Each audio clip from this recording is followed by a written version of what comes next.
everybody. I'm David Ault, and I want to welcome you to the gathering. Just finished leading a spiritual training, teaching for a large group of people. And someone in that training on the Zoom call raised their virtual hand and asked me if I would explain to them what I thought love was. Beautiful question.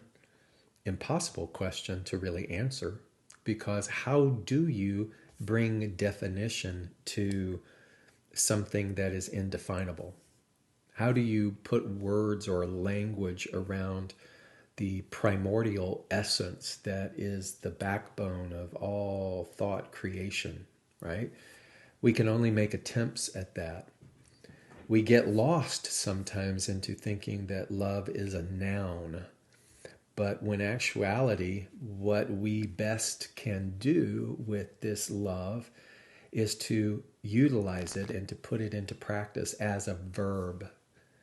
It becomes that intangible thing, that indefinable thing in the all. I do this only because we seem to be so customary into thinking that things that are beyond our scope, we kind of go upwards. But when you think about all around us, love is all around us. Great advice is to not go looking for love, because it's not out there, it is. So as the poet Rumi encouraged, look within for all of the barriers that we have built in order to resist love, and then begin to systematically go in and to dissolve those barriers. So it is the isness of everything. So we make attempts to define it. And as I shared with that person, that the best way to understand love is not as a noun, but as a verb, as something that is demonstrated, as something that is exemplified through thought, word, and deed.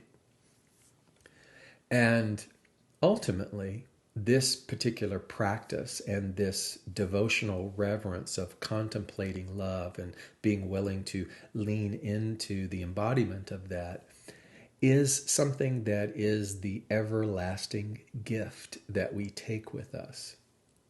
I was reading some of the stories from Ram Dass as he reflected upon Maharaji's wisdom and as he would give darshan to the people who was there. And he was saying that Maharaji would remind them that love is more powerful than death, because death then is the dissolving of form, but love is formless. Love is intangible, immeasurable, and eternal.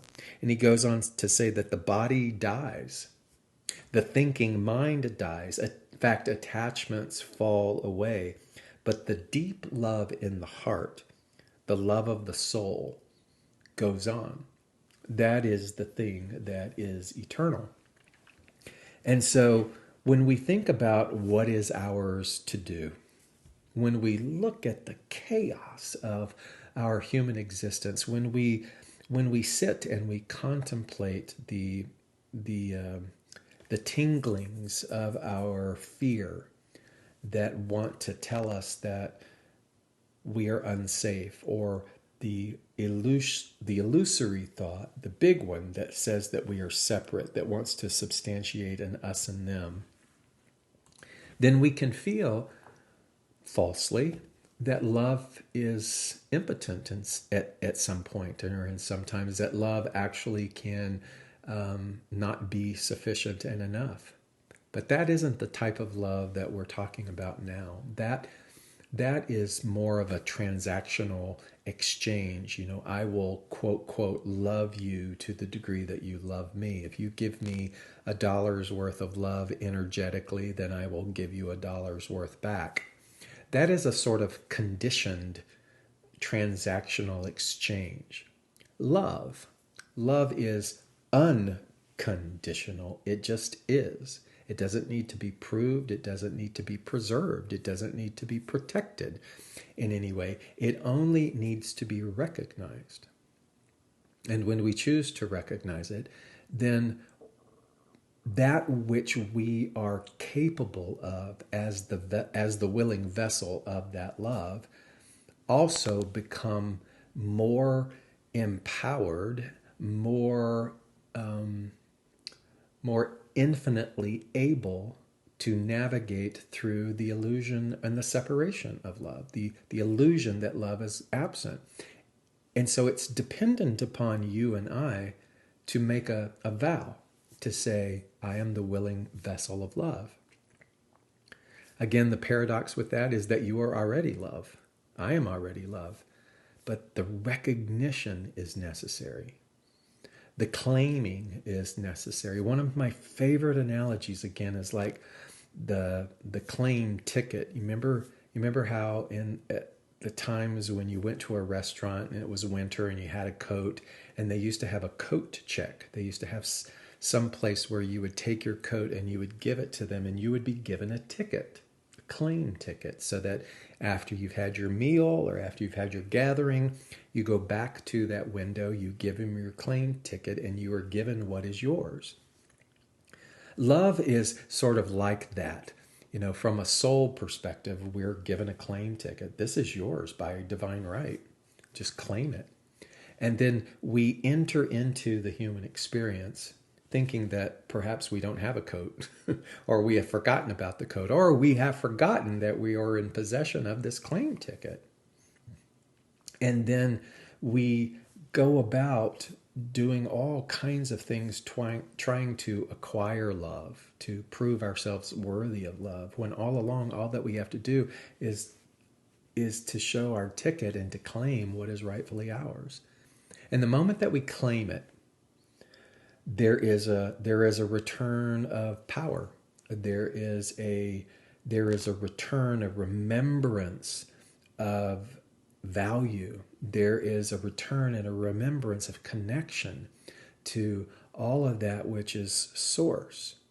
But we have to claim it. We can't have anyone intercede and do it for us. That's a fallacy. You and I must reach a point where we go and we say, I take my love back. I claim that love. And it's not that it ever left us. Again, the paradox is that we have shut our minds to it. And so we recognize that it's there. We reclaim it. We re-own it. We remember. Isn't that a great word, remember? To remember. If you think of like membership. I remember. I remember my membership in this infallible, beautiful club of love. And so when we do that, things change. The experiences of the human life begin to change and to shift. I was reading something in this wonderful book about the yoga of the Bhagavad Gita. It's a beautiful breakdown of the Bhagavad Gita, and it says, filled with great wonder, the disciple sees, and in his soul wells up the mystic knowledge which burst forth from his lips in an ecstatic hymn. Within that boundless form, he sees the gods, Brahma, the great creative power, and archetypes of all things here on earth. He sees the upward path, the contemplative rishas, also the serpent's way, spiraling downwards in divinely urged desire, mouths, all-consuming eyes of the infinite, all-seeing vision, arms wielding all things, bellies containing all, the mace of time's all-dominating power, the shining discus of its ever-circling flight, the crown of sovereignty. All these are seen in a great blaze of boundless, world-consuming light. When the disciple sees, you and I, we're the disciple, you and me. When the disciple sees, so for the sake of the discussion, when the disciple claims the love, claims the loving awareness as being the only reality, then we see the Brahma, we see the creative power. We also see that everything that was labeled the enemy, we see that everything that we had cast outside of our heart, that we had feared, that we had judged, that we had hated, that even those things We're all a part of the cosmic soup of this idea of love. Why is that necessary? Why is that such an eternal message? Why is it sometimes so hard to grasp that love is all that there is? Because that is the signifying foundational spiritual principle for awareness, for consciousness. And so the forgetfulness of that, the lack of claiming the ticket, is what is equated to the human day-to-day lingering suffering. It doesn't mean that suffering goes away when we claim the ticket back, but now suffering then also becomes the ecstatic part of the experience that the disciple has in recognizing that love is there. So even in the midst of the suffering, even in the midst of the appearance of fear and chaos, we are no longer ruled by an idea that we are absent of our coat. We are no longer worried or concerned or diminished and rendered impotent by the idea that we are without. Because even in the appearance of chaos and the seeming lack, we have claimed the knowledge, we have claimed that the only power is love. I want you to think about that, because there are a litany of things. There are lists that we have created within our belief system that want to tell us that that's not true, that love actually isn't all that there is. That there's this, and there's this, and there's this, and there's this. And yes, the this, and this, all those things at the level of effect are real. Small r real. There is insecurity, there is inequality, there is warring, there is our inhumanity towards one another. There's all kinds of things. But when we, in the midst of those things, go back and reclaim love, when from our lips we say, I am that, that is the love. I am that, I am. When we reclaim that in the midst of its apparent absence, then like the yoga of the Bhagavad Gita, the disciple is filled with mystic wonder and knowledge, and that which is ecstasy burst from their lips because they have returned home. It is not such a hard concept to grasp when there is a willingness inside the heart. When the heart is open, and willing to see love in spite of its absence. What's another way that I might be able to say it so that it might greet you in a very hospitable way and welcome you to experiment with it? When you look at the clouds, when you look at the sky, when you see all of that above you, and let's say that what you see is cloud cover and gray, there is already an experience within you that knows that something is beyond that. So even in the apparent absence of that cloudiness, you know that there is a cosmos, there is a sun, there are planets, there are stars, there is an infinite galaxy beyond all of that. You know that because there's enough evidence in your experience to comfort you. We don't fall to pieces on a cloudy day solely because we are now fearful of the fact that the sun will never come back. And I want you to now transfer that analogy over to the idea of love.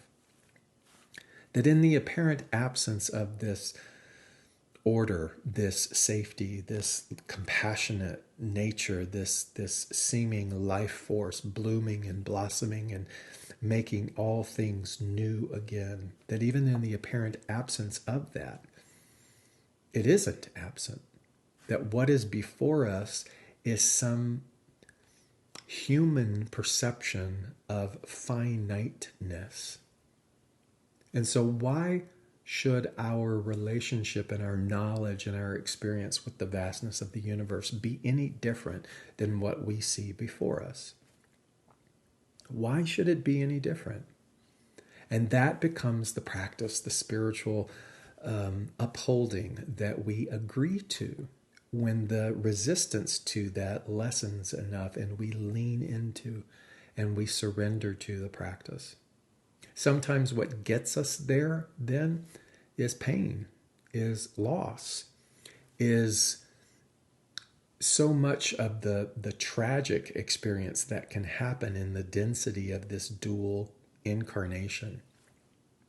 But even those things, if we allow them to play the part in our reclamation, our reclaiming, then those things are a catalyst for that return, that recognition of the one, of God, of love. And so for this new year, or whenever it is that you might perhaps see this video, it is never out of style. And it is never out of fashion for you to pause and you to name or to list or to write down all of the things that you feel are a diminishment of love. All of the list of sometimes how I teach the Goliaths of our lives, the things that seem to be so giant and enormous and threatening. To list all of those things. And as you look at them and as you go one by one, as you breathe into the practice of reviewing, that each one, as you review, you also say, you are love, or thank you, or thank you for your help, thank you for your assistance, thank you for being a catalyst to make me go and to use my claim ticket so that I can invite love back in. Therefore, you see, as that biblical scripture says, that all things are working together for our good. All things, all sentient beings, all circumstances, all history, all things are working together for our good. That sage advice didn't say some things, all things. And so we can begin to review our self-selection and the way in which we compartmentalize and say, love is valid here, but love is absent here. And we can take a breath and we can be willing. We can be willing.